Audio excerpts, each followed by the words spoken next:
primeira carta de João, por favor, mais uma vez. Capítulo de número 4.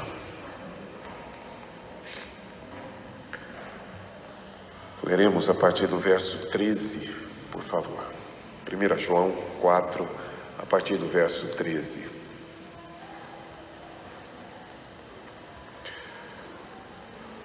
E diz a Escritura assim: nisto conhecemos que permanecemos nele e ele em nós, em que nos deu do seu Espírito. E nos tem visto, e nós temos visto e testemunhamos que o Pai enviou o seu Filho como Salvador do mundo. Aquele que confessar que Jesus é o Filho de Deus, Deus permanece nele e ele em Deus. E nós conhecemos e cremos no amor que Deus tem por nós. Deus é amor, e aquele que permanece no amor, permanece em Deus e Deus nele. Nisto é em nós aperfeiçoado o amor, para que no dia do juízo mantenhamos confiança, pois segundo ele também nós somos neste mundo. No amor não existe medo, antes o perfeito amor lança fora o medo. Ora, o medo produz tormento, logo aquele que teme não é aperfeiçoado no amor. Nós amamos porque ele nos amou primeiro. Se alguém disser amo a Deus e odiar a seu irmão é mentiroso, pois aquele que não ama seu irmão a quem vê, não pode amar a Deus a quem não vê. Ora, temos da parte dele este mandamento, que aquele que ama a Deus, ame também a seu irmão. Diz João, inspirado pelo Espírito de Deus. Meus irmãos, o evangelista João, quando escreveu o seu evangelho, ele usou várias figuras do Antigo Testamento para identificar a pessoa de Jesus no Novo Testamento. Isso pode passar despercebido se nós não tivermos a devida atenção. Por exemplo, quando ele inicia no seu prólogo dizendo que Jesus é o nosso tabernáculo conosco, e o verbo se fez carne e habitou entre nós, literalmente o verbo tabernaculou conosco. É claro, uma demonstração de que o tabernáculo, cuja figura do Antigo Testamento existiu, apontava exatamente para Cristo, e que agora a nossa presença de Deus não é mais um tabernáculo, mas é a pessoa do seu Filho, uma figura bastante comum. Por exemplo, quando ele conversa com a mulher samaritana, ou mesmo depois, quando ele está com seus discípulos, e ele diz que ele é essa água da vida, ele está, claro, se referindo, ou João está usando a figura quando Jesus transformou, na realidade, a figura quando, na verdade, Deus concedeu água no povo do deserto por meio da rocha, e a água veio dele, e ele é quem concede a água, como ele fala com a mulher samaritana, demonstrando mais uma vez que aquela figura do Antigo Testamento é agora nada mais do que aponta e traduz exatamente a pessoa que é Jesus. Também nós lembramos que Deus no deserto concedeu ao seu povo que se alimentassem do maná, que era chamado pão do céu, e é por isso que Jesus diz aos judeus que o verdadeiro pão do céu é ele, e não aquele alimento que foi concedido e que era uma figura daquilo que viria, que na verdade é a pessoa de Jesus. A mesma verdade nós encontramos, por exemplo, quando Jesus transforma a água em vinho. E aqui nos aproximamos um pouco mais daquilo que estamos lendo no Evangelho de João. Jesus transforma água em vinho, porque vinho era, sem dúvida alguma, a bebida que manifestava essa aliança de Deus com o seu povo, a figura dessa aliança. É tão verdade que no Novo Testamento, Jesus na realidade toma o vinho e, na verdade, o transforma como sinal da nossa comunhão com Ele. É por isso que na nossa celebração da ceia, nós partimos o pão e nós bebemos o cálice, que é essa cálice da nova aliança com Ele, porque o vinho é exatamente essa figura clara da aliança que Deus estabeleceu com o seu povo. Dentre essas muitas figuras, há uma delas, que na minha opinião passa mais despercebida do que as outras. No capítulo 15 do Evangelho de João, Jesus diz: eu sou a videira verdadeira, e aquele que está ligado a mim, aquele que permanece em mim, esse dá fruto. Ora, a figura da videira não é simplesmente o fato de Jesus usar uma figura de linguagem comum, conhecida, de uma videira que produz frutos e etc. É mais do que isso. Se você puder, por favor, olhar na sua Bíblia, no capítulo de número 80 dos Salmos, por favor.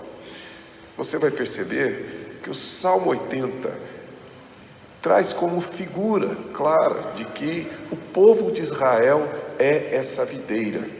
É uma figura do Antigo Testamento, que o povo de Deus é exatamente essa videira que Deus estabeleceu. No Salmo 80, verso de número 8, diz o texto assim: trouxeste uma videira do Egito e expulsaste as nações e a plantastes. Dispuseste-lhes o terreno, ela deitou profundas raízes e encheu a terra, com a sombra dela os montes se cobriram, e com os seus sarmentos os cedros de Deus. Ou seja, quem é a videira que foi trazida do deserto? O povo de Israel. O povo de Deus é essa videira que Deus trouxe e plantou na terra. Essa mesma verdade o irmão vai encontrar, por exemplo, no livro de Oséias, no capítulo 10, aqui quando Deus repreende o seu povo, se você puder observar. E nessa ocasião, no capítulo 10, verso 1, ele diz, literalmente, Israel é a vide luxuriante que dá o fruto. Segundo a abundância do seu fruto, assim multiplicou os altares.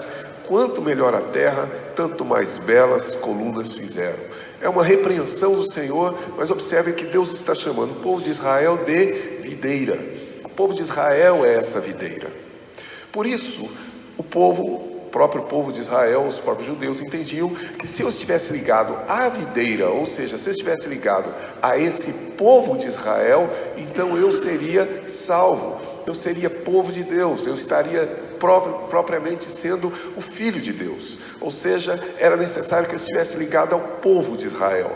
Por isso os judeus insistiam que os gentios precisavam se tornar judeus prosélitos, né? Eles precisavam, na verdade, se tornar pessoas que se convertessem ao judaísmo, tinham que se circuncidar e cumprir a lei, cumprir os mandamentos, para que pudessem fazer parte deste povo e, fazendo parte desse povo, pudessem ser salvos. Acho que agora dá para entender melhor, eu e você entendemos melhor, quem sabe, por que Jesus disse que vocês estão enganados. Porque eu sou a videira verdadeira. Salvo está quem está ligado a mim, não quem é filho de Israel. Não é estar ligado ao povo de Israel que o torna povo de Deus, é estar ligado a mim. A videira do Antigo Testamento é figura dele, ele é a videira verdadeira.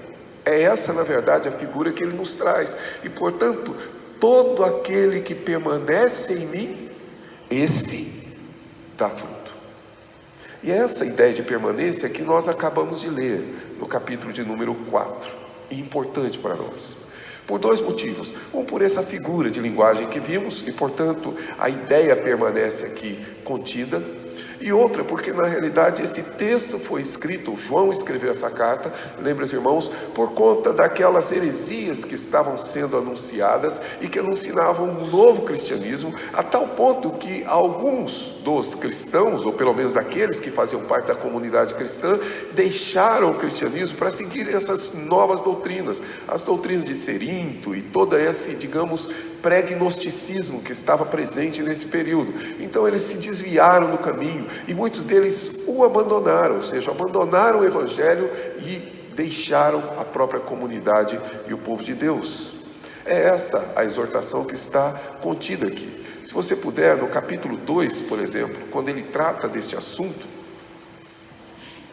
João retoma, ou pelo menos associa a ideia daqueles que não estavam conosco com, claro, essa frase ou essa expressão dele de quem permanece ou não permanece com ele. Veja o verso 19, diz: eles saíram, capítulo 2, 19 da sua carta, eles saíram do nosso meio, entretanto não eram dos nossos, porque se tivessem sido dos nossos, teriam permanecido conosco. Todavia eles se foram para que ficasse manifesto que nenhum deles é dos nossos. Ou seja, se refere a essas pessoas que abandonam o evangelho, que se afastam de Cristo, que na verdade se afastam dessa comunhão com Ele, com a comunhão, claro, com o povo de Deus. Eles saíram do nosso meio. Eles não apenas abandonaram a pessoa de Cristo, mas abandonaram também a nós, a igreja, e saíram porque na verdade não eram dos nossos, porque se fossem dos nossos eles teriam permanecido.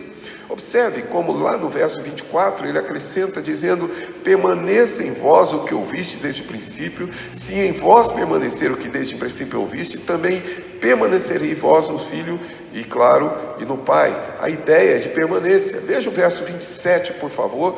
Quanto a vós outros, a unção que dele recebeste permanece em vós, e que não tendes necessidade que alguém vos ensine, mas como a sua unção vos ensina a respeito de todas as coisas, e é verdadeira e não é falsa, permanecei nele como também ele vos ensinou. Verso 28, filhinhos, agora pois permanecei nele. Dá para perceber, os irmãos, que a insistência dele nessa permanência está relacionada ao fato de alguns terem deixado a comunidade cristã, terem deixado o povo, terem deixado a igreja e terem seguido esses novos ensinos. E nessa compreensão Jesus está dizendo que ele é a videira verdadeira e só pode de fato ter vida aquele que está ligado a ele. Por isso permanecei nele e ele permanecerá em vós. É essa a figura que está atrás de todo esse texto que lemos no capítulo 4, para o qual eu chamo de novo a atenção dos irmãos. Essa é a sua, digamos, perspectiva. Observe que já vimos aqui que o mandamento inicial desse texto é amemos uns aos outros, mas que isso passou por uma argumentação de João demonstrando por que devemos fazê-lo. E seu último argumento é aquele que encontramos no verso de número 12. Se você puder observar mais uma vez em sua Bíblia: nisto conhecemos que permanecemos nele, ele em nós, e que nos deu, verso 12, ninguém jamais viu a Deus. Se amarmos uns aos outros, Deus permanece em nós e o seu amor é em nós aperfeiçoado. Percebam que os dois temas que se seguem é exatamente uma expansão da que ele acabou de dizer. Ele disse: ninguém jamais viu a Deus, mas se nós permanecermos nele, e acrescenta essa passagem nesse texto, o amor de Deus é aperfeiçoado em nós.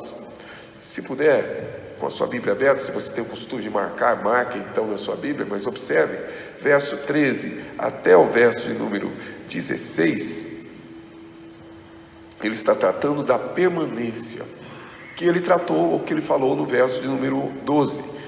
Veja bem, verso 13, nisto conhecemos que permanecemos nele.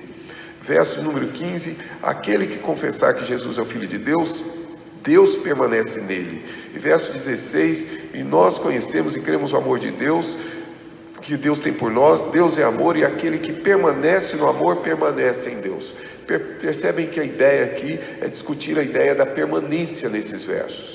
Mas logo depois, no verso 17 seguintes, é sobre o amor aperfeiçoado, sobre a perfeição do amor que vimos lá no verso 12. Ou seja, aquele que permanece em Deus, ele também tem em si o amor aperfeiçoado, verso 12. Mas no verso 17, nisto é em nós aperfeiçoado o amor.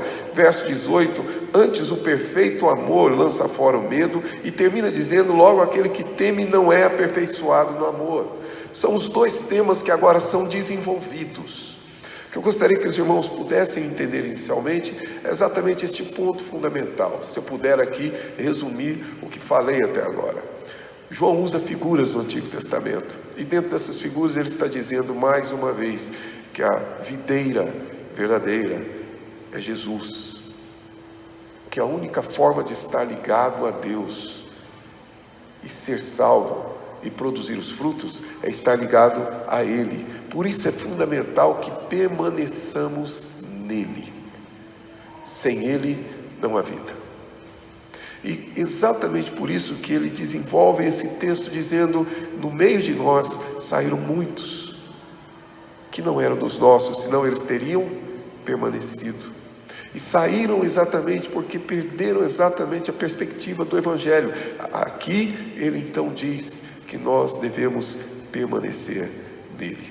Mas o texto não é tanto uma exortação, ele é bem mais uma orientação. Se você observar verso 17, ele diz, verso 13, nisto conhecemos, nisto nós sabemos, nisso nós podemos ter certeza, nisso é aquilo que traz aos nossos corações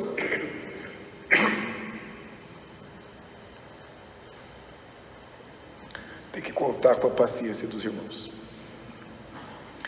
Nisso é que se revela, conforme lemos, o fato concreto de que estamos nele e ele em nós, ou seja, essa é a evidência, é dessa forma que sabemos. Ele não está escrevendo simplesmente para dizer, mais uma vez, permanecei nele. Ele está nos ensinando como é que eu e você podemos saber se estamos ou não em Cristo Jesus, se permanecemos nele. Qual é a evidência que nós possuímos de que nós estamos nele? Essa é a argumentação de João, e é isso que eu gostaria que os irmãos observassem.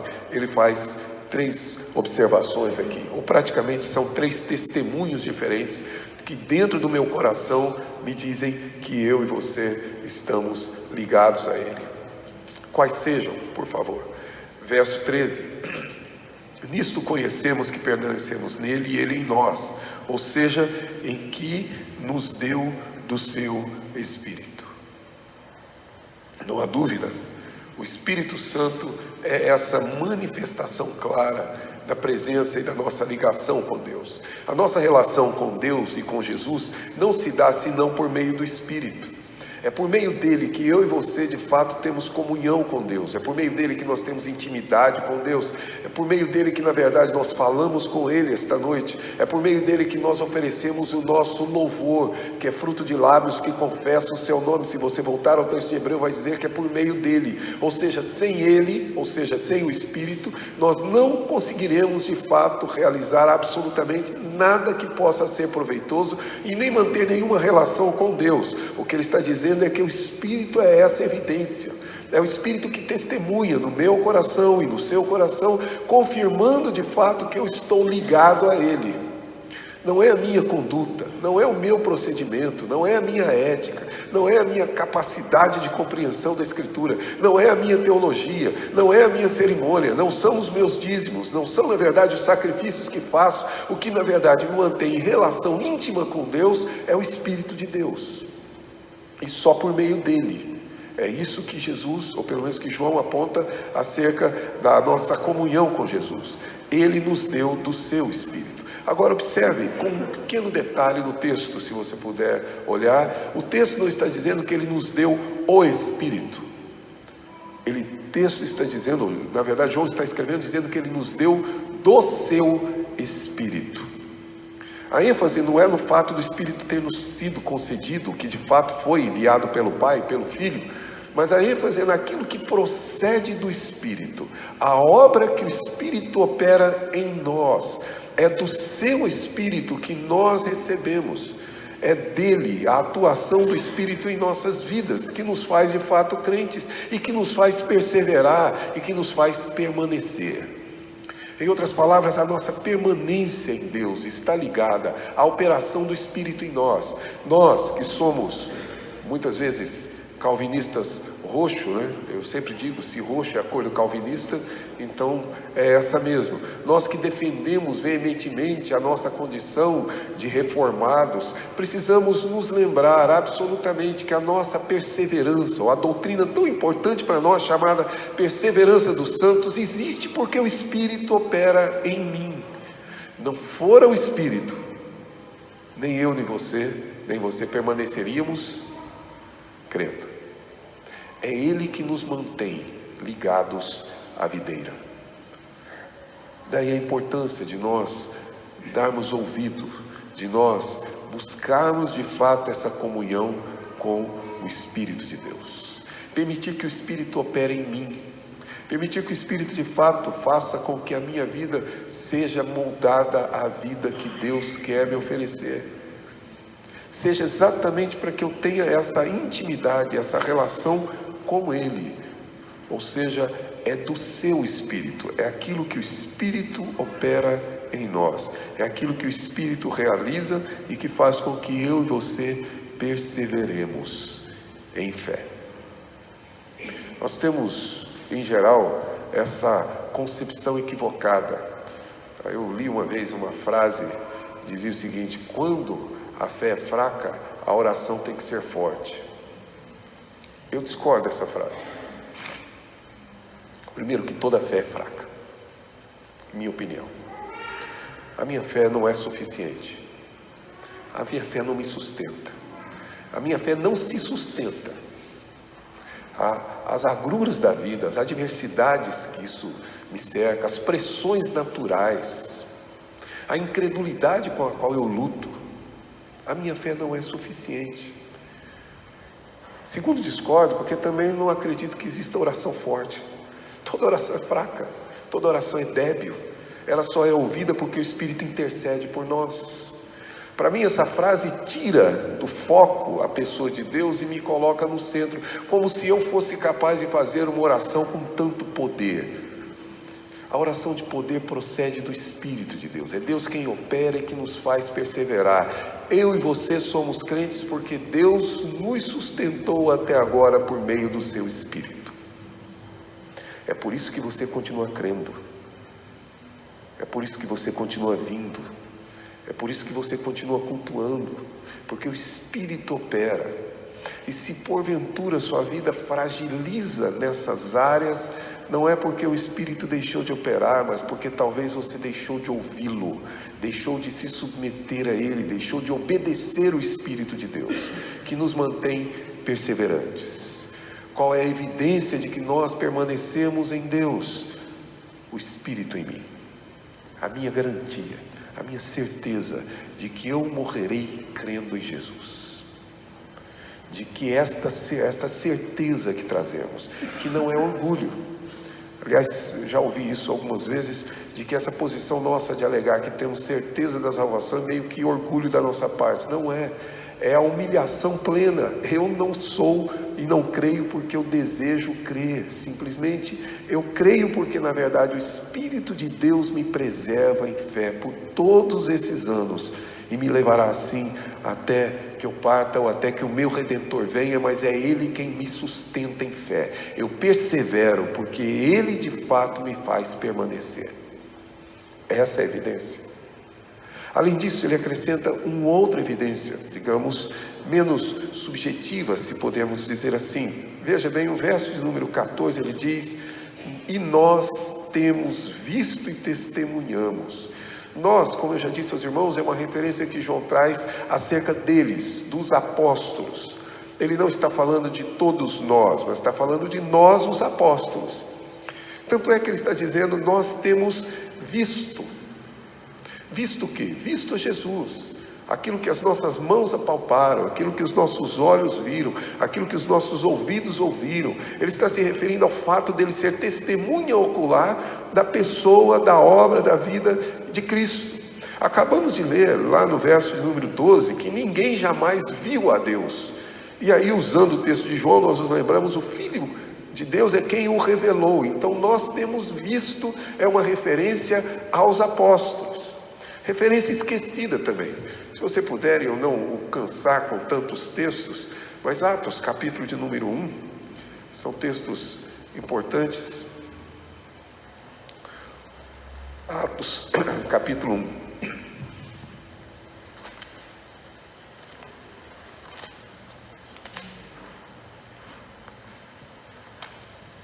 E observe que quando os discípulos os apóstolos, na verdade, vão escolher alguém para substituir Judas, que havia traído Jesus. No verso de número 21, no discurso feito por Pedro, ele diz: é necessário, pois, que dos homens que nos acompanham todo o tempo que o Senhor Jesus andou entre nós, começando do batismo de João, até o dia em que dentre ele foi levado às alturas, um destes se torne testemunha conosco de sua ressurreição. É necessário que seja uma testemunha ocular. Para ser apóstolo, tem que ter visto Jesus Cristo ressurreto. Se não viu, não pode ser apóstolo. capítulo 9 de 1 Coríntios. E nesse capítulo, os coríntios estão questionando a apostolicidade de Paulo. Estão dizendo que Paulo não é apóstolo, porque não andou com Jesus, e etc.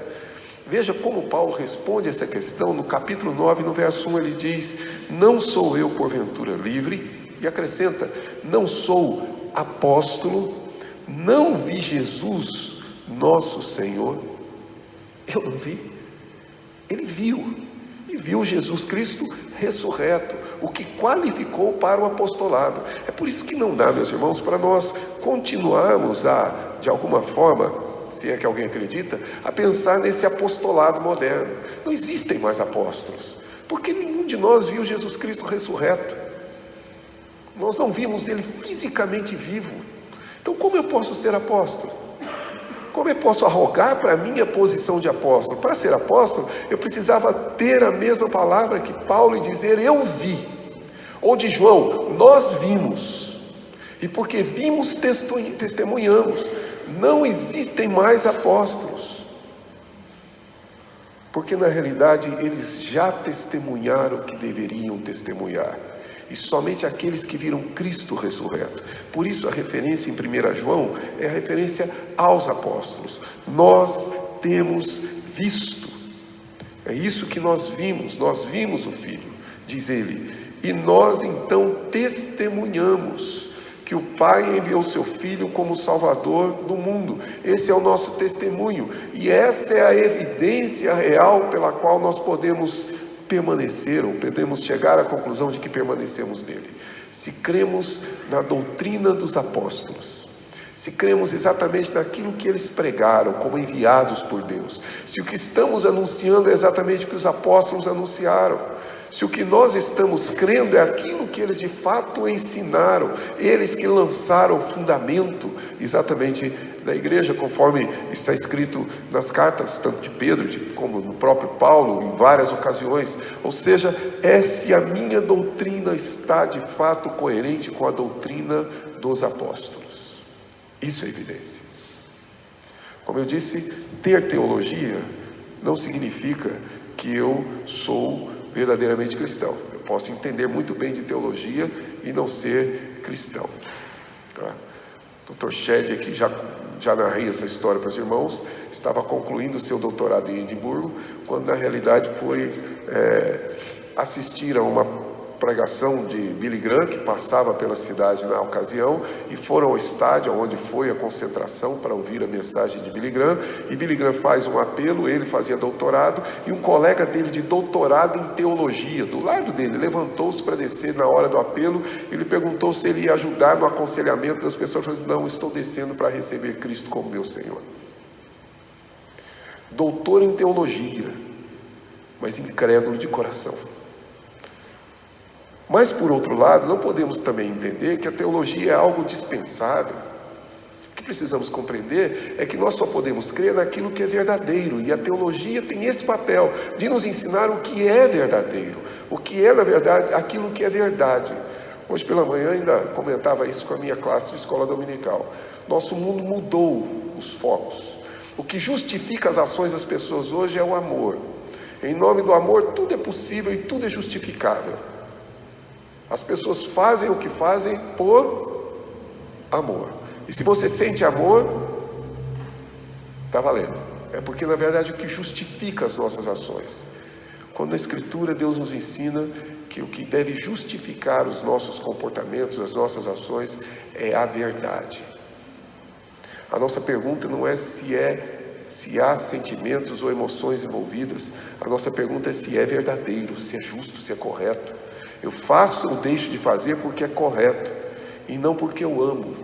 O amor, inclusive, é consequência da verdade, porque se não for assim, o amor não é verdadeiro. A expectativa aqui do texto é exatamente essa, ou seja, nós temos testemunhado que Deus enviou o seu Filho para ser o Salvador do mundo. É nisso que eu creio, e é por essa verdade que eu permaneço nele. Porque eu creio naquilo que foi anunciado pelo Evangelho, ou eu creio absolutamente no que o Evangelho me ensina, no testemunho deles. Não sei se os irmãos percebem, mas essas são evidências Não são causas, são evidências. A causa da nossa relação com Deus é a graça soberana dele em Cristo Jesus. É a salvação que nos veio por meio dele, nosso Redentor. Agora, de que maneira eu tenho e posso ter alguma evidência de que eu permaneço dele, que eu não me afastei dele, que eu não estou vivendo uma outra vida ou uma outra religiosidade meramente, desde que o Espírito opera em mim e desde que eu creia na verdade que procede da Escritura. Nossa regra de fé, nossa regra de prática, nossa única verdade e nossa única autoridade. Aquilo que foi testemunhado pelos seus servos. E acrescenta um terceiro elemento, verso 15, que é o terceiro testemunho. Diz ele: aquele que confessar que Jesus é o Filho de Deus, então esse Deus permanece nele e ele em Deus. A nossa confissão é esse terceiro testemunho. Ou seja, o Espírito, a doutrina dos apóstolos e a nossa confissão. A mera confissão não me faz de fato permanecer nele, mas eu não posso permanecer nele sem confessá-lo. Então eu tenho que de fato anunciar, tenho que confessar que eu creio. Verso 16: e nós conhecemos e cremos. É a expressão da minha fé, é aquilo que comumente nós chamamos de profissão de fé, tão importante em nossa igreja e tão negligenciada também. Nós somos, às vezes eu acho que nós mesmos não entendemos o que a gente faz corretamente, tá? Nós batizamos as crianças confiando na aliança que Deus estabeleceu com seus pais. E aí confiamos exatamente nessa doutrina da aliança para dizer que ela está incluída no povo de Deus, não porque a criança creu, mas porque na verdade ela depende dos seus pais, e pela fé dos seus pais, Deus a tratará como filho da aliança, até que tenha idade própria para tomar a sua própria decisão e aí sim se expressar. Mas quando ela cresce e chega a uma determinada idade, ele precisa professar a sua fé. Não precisa batizar de novo, porque já foi batizado, mas ele precisa confessar. Ele tem que professar a fé que possui, que é a mesma dos seus pais. E que fé ele tem que professar? Exatamente essa. Ele tem que confessar que Jesus Cristo é o Filho de Deus. E veja bem, não é essa frase única. A questão é que essa frase está colocada aqui graças à heresia que estava cercando a comunidade para a qual João escreveu a carta. Mas confessar exatamente as verdades essenciais do Evangelho. Ele diz: aquele que confessar é exatamente aquele em quem Deus permanece nele e ele em Deus. E conhecemos claramente que o amor de Deus e reconhece que no amor de Deus nós conhecemos e cremos, e de fato ele permanece em nós e nós permanecemos nele. Em resumo, João está dizendo, ou desenvolvendo aquele ponto anterior: ninguém jamais viu a Deus. Como Deus pode ser visto? Podia ser visto antes de João escrever, através da pessoa do Filho. O Filho que está no seio do Pai é quem o revelou. Mas como Deus pode ser visto hoje? Não há imagens, Deus é Espírito, tá certo? O Espírito de Deus está conosco, não o Filho encarnado. Como ele pode ser visto? A resposta é em sua igreja, no seu Evangelho, no seu corpo, em quem anuncia de fato essas verdades. E então ele diz que quem assim o faz, permanece nele e ele em Deus. E quem não faz, não tem parte com ele. A evidência de que nós permanecemos em Deus é o testemunho do Espírito, é o testemunho dos apóstolos e é a nossa confissão. É isso que nos torna de fato permanentes neles, perseverantes nele e ele em nós. Deixe-me tentar concluir aqui da maneira como nós começamos. Há um conjunto de figuras do Antigo Testamento que apontam para Jesus. Entre elas, a videira, que é conhecida exatamente por ser aquela planta que nos dá a bebida que celebra a aliança que temos com Deus e que simboliza o seu sangue. E se Deus for gracioso conosco, No próximo fim de semana estaremos partilhando novamente dessa comunhão. Ali está simbolizada exatamente a comunhão que temos com Ele e Ele tem conosco.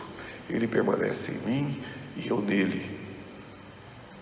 Nós estamos ligados à videira por meio de Jesus Cristo.